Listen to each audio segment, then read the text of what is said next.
Picture a bloke who looks a bit like your favourite, slightly grumpy but undeniably brilliant university professor. That, my friends, is Noam Chomsky. Born in Philadelphia in 1928, Chomsky didn't just witness the tumultuous events of the 20th century. He grappled with them, dissected them, and dared to offer a different perspective. From the Vietnam War to the rise of neoliberalism, Chomsky has been a constant thorn in the side of the powerful. His sharp wit and even sharper intellect cutting through the fog of propaganda and doublespeak. His work has inspired generations of activists, academics, and everyday folks who refuse to accept the world as it is.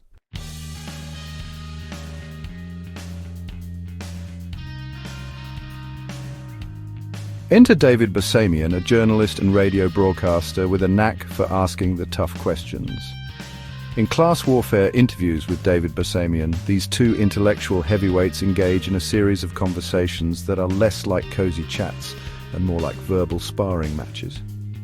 Bassamian, armed with his microphone and a seemingly endless supply of probing questions, pushes Chomsky to delve deeper into his analysis of power, politics, and the human condition. Chomsky, despite his reputation for being a bit of a firebrand, manages to explain complex ideas in a way that even those new to his work can understand.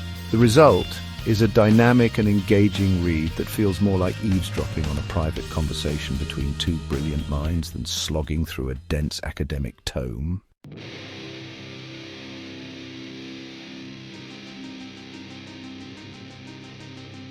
Now let's talk about the elephant in the room, class warfare. Chomsky uses the term to describe the ongoing struggle between the haves and the have-nots, the powerful elite and the rest of us. He argues that this struggle is not a relic of the past, but a defining feature of modern capitalist societies. Chomsky posits that the very structure of our economic and political systems is designed to benefit the few at the expense of the many. He shows how the media, often portrayed as a neutral observer, plays a key role in perpetuating this system by shaping public opinion and diverting attention away from the real issues.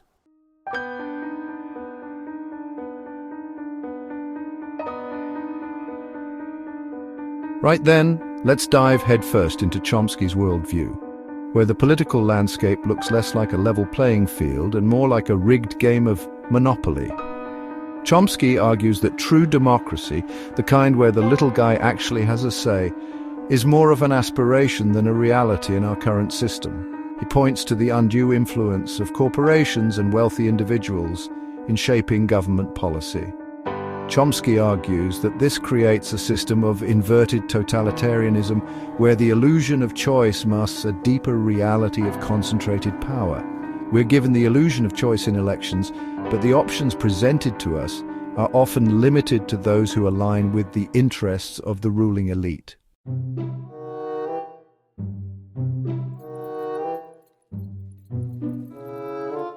Section 2, Manufacturing Consent. How the media keeps us quietly complicit. Chomsky, ever the skeptic, argues that the media plays a key role in maintaining this system of control.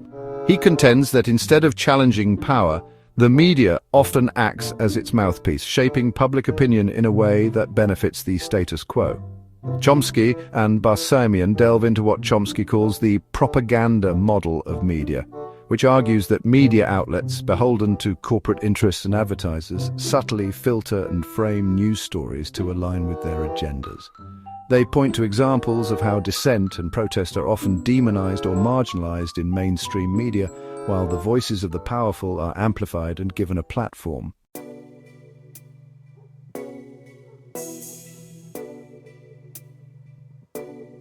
Section 3, the illusion of consent. When buying in means selling out. Chomsky argues that this manipulation of information creates a situation where the public is effectively manufactured into consenting to policies and systems that are not in their best interests. We're bombarded with messages that reinforce the existing power structure, leading us to accept inequality and injustice as inevitable parts of life. He argues that this illusion of consent is essential for maintaining the legitimacy of the system. Once we understand how the system works, we can start to challenge it, to demand better from our leaders, and to create a more just and equitable society.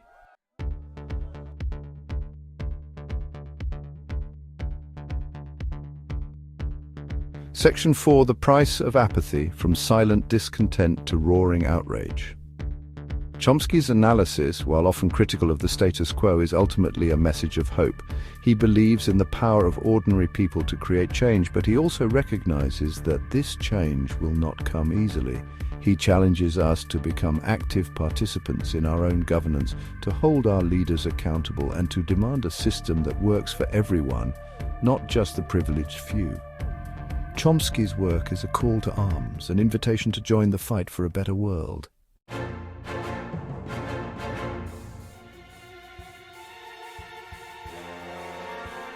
Now let's step right up, folks, and bear witness to the grand spectacle that is modern media.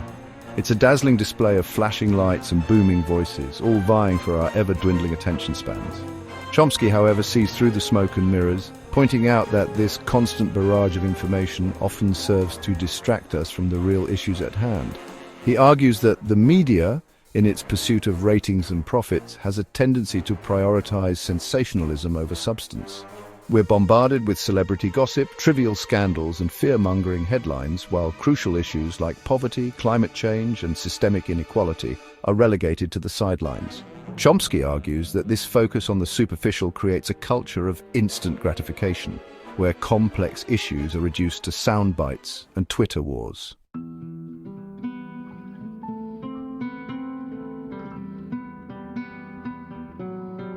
But wait, you might say, we've got hundreds of TV channels, countless websites, and a never-ending stream of social media. Surely with all this information at our fingertips, we are more informed than ever, right? Chomsky would likely argue that we were drowning in a sea of information, desperately clinging to inflatable rubber ducks of misinformation. He points out that despite the illusion of choice, much of the media landscape is controlled by a handful of powerful corporations. These corporations, driven by profit and beholden to their advertisers, exert a significant influence on the narratives that shape our understanding of the world. Chomsky argues that this concentration of media ownership creates a situation where dissenting voices are often marginalized or silenced altogether.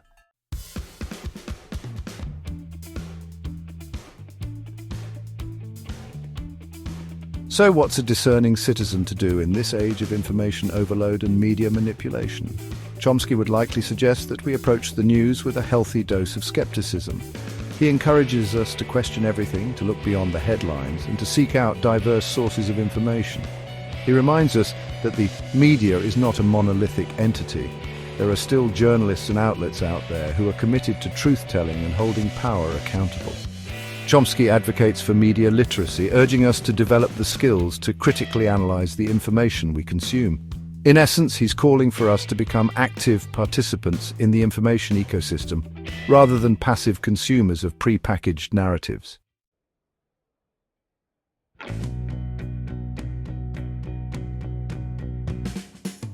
Section 4. Beyond the headlines, finding truth in the age of information overload.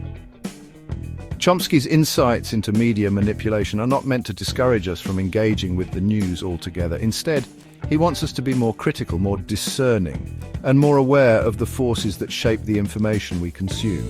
He believes that an informed and engaged citizenry is essential for a functioning democracy. He encourages us to look beyond the mainstream media, to seek out alternative voices and perspectives.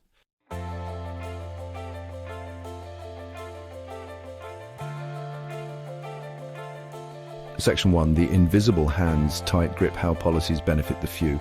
Now let's talk about the folks who write the rule book of this grand game we call society, the government.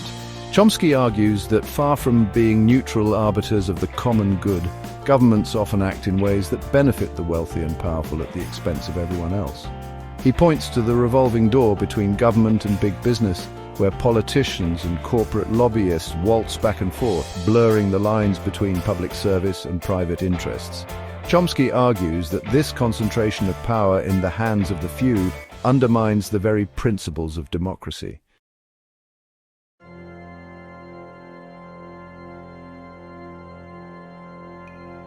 Section 2. The myth of the free market, where regulations disappear and corporations flourish. Now let's address the sacred cow of our times, the free market. Chomsky argues that the idea of a truly free market is mythical. Markets are constructed and regulated by governments, often benefiting those in power. Governments intervene to protect large corporations through subsidies and bailouts. When banks lose, they get bailed out by taxpayers.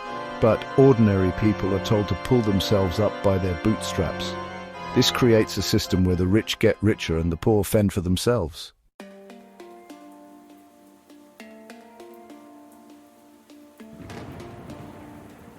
Section 3. The price of freedom when democracy takes a back seat to corporate interests. Chomsky also sheds light on the often overlooked intersection between foreign policy and corporate interests. He argues that the pursuit of empire and the projection of military power often serve to advance the interests of multinational corporations, securing access to resources, markets, and cheap labor. He points to numerous examples of US intervention in other countries, often justified on humanitarian grounds, which ultimately benefited American corporations and their allies. It's like going to a friend's house for dinner and ending up rearranging their furniture and installing a satellite dish, while claiming you're just there to help with the washing up. Chomsky argues that this militaristic approach to foreign policy not only undermines democracy and human rights abroad, but also comes at a significant cost to taxpayers back home. He argues that the vast sums of money spent on military spending could be better used to address pressing social and environmental issues such as poverty, healthcare, and climate change.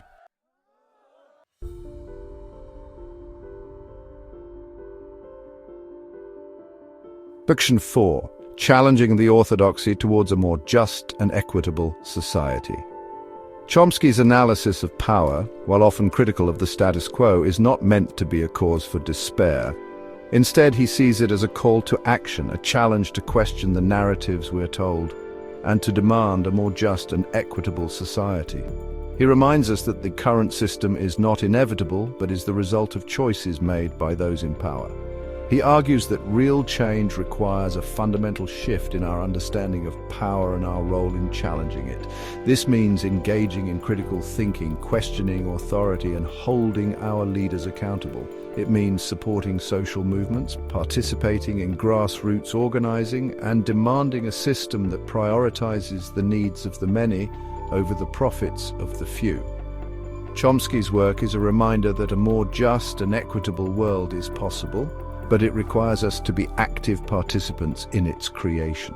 It requires us to be informed, engaged, and willing to challenge the status quo. It requires us to embrace the words of the great social justice activist Margaret Mead, who said, "Never doubt that a small group of thoughtful, committed citizens can change the world. Indeed, it's the only thing that ever has."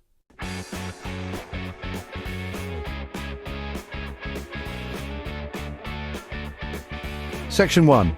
The rich get richer, the poor get a participation trophy. Let's talk about the elephant in the gilded penthouse overlooking the shabby apartments below. Chomsky's insights into class warfare are more relevant today. The gap between the rich and the poor has widened into a chasm. CEOs make hundreds of times more than their employees, while billionaires blast off into space. Millions struggle to eat. Trickle-down economics has become a cruel joke. Chomsky argues this inequality is unsustainable. When a few hold most wealth, the many suffer. It leads to economic stagnation and social unrest. It's enough to make you want to grab a pitchfork, but you don't own one and can't tell a hedge fund from a garden hedge.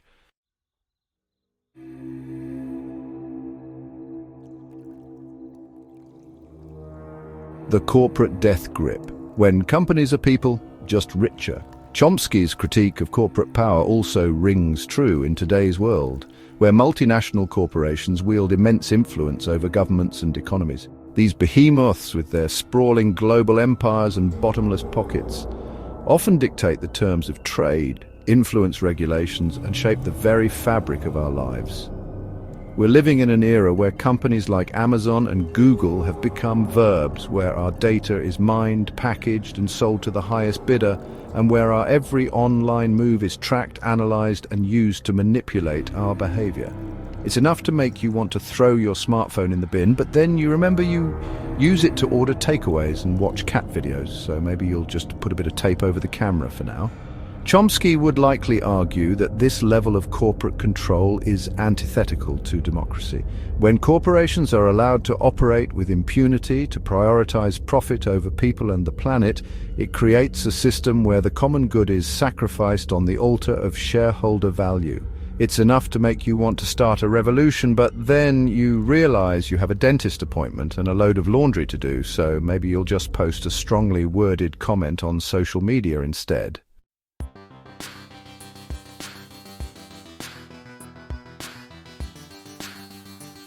Section 3, Politics for Sale: One Nation Under the Influence of Money.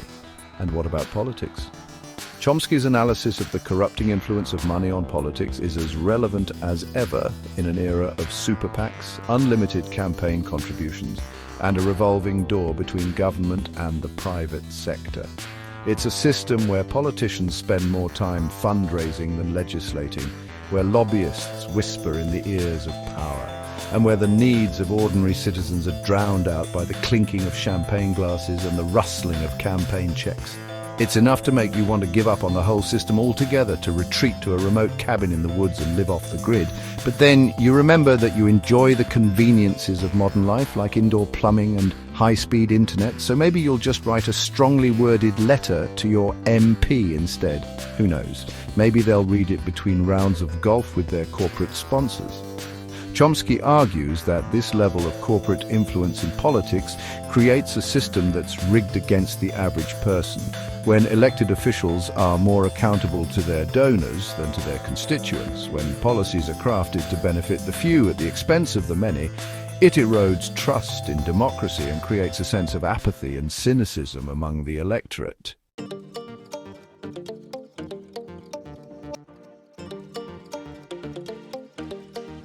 Section 4, From Apathy to Action. Because complaining about the news is not enough, so where do we go from here? Chomsky's work is not just about diagnosing the ills of our time, it's about inspiring action, about empowering individuals to challenge the status quo and create a more just and equitable world. He reminds us that apathy is the enemy of progress, that silence is consent, and that even small acts of resistance can have a ripple effect. It's about recognizing that we're not just passive consumers of news and information, but active participants in shaping the world around us. It's about having those uncomfortable conversations with friends and family, about challenging our own biases, and about refusing to accept the status quo as inevitable. Chomsky reminds us that change rarely comes from the top down. It comes from the bottom up, from the collective action of ordinary people who refuse to accept a system that's rigged against them. It comes from demanding transparency, accountability, and a commitment to the common good from our elected officials. It comes from supporting organizations and movements that are fighting for social, economic, and environmental justice. It comes from believing that a better world is possible and that we have a role to play in creating it.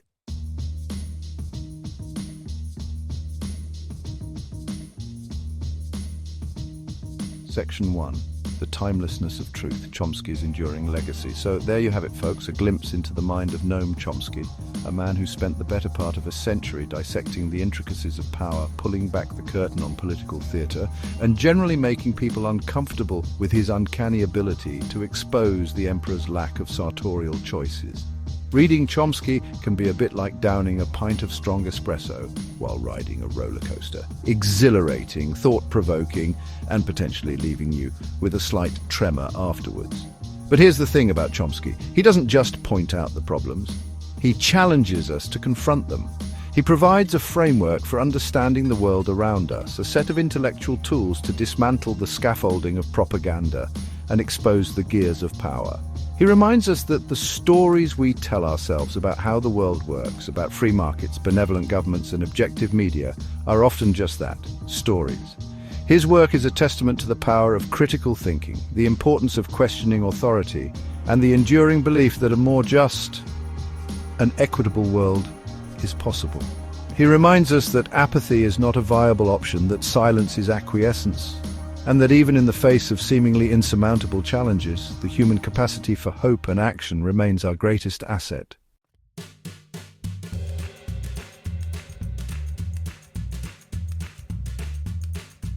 Section 2. Waking up to the world, from cynicism to action.